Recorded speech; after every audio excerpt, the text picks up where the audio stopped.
And I sometimes I think when I take you back to the story of when Jesus was in the wilderness and Lucifer came to visit, and he said all of these things and made all of these promises to Jesus, but Jesus kept on quoting the word back to him.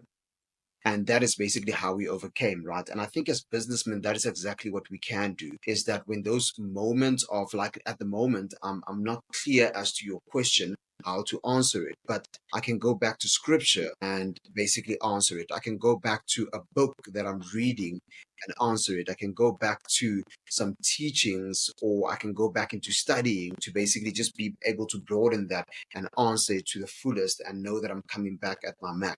But I find that so important, is that we have to have a reference. We have to go back to this guy and say, hey, this is basically where I'm stuck at the moment. How do I go forward from here? What promises are in here that can get us to the next step, that we need to remind ourselves each and every time that we feel that we are cornered in a space, you know? And for me, I have to ask you, this. You made such a beautiful example as well of scripture.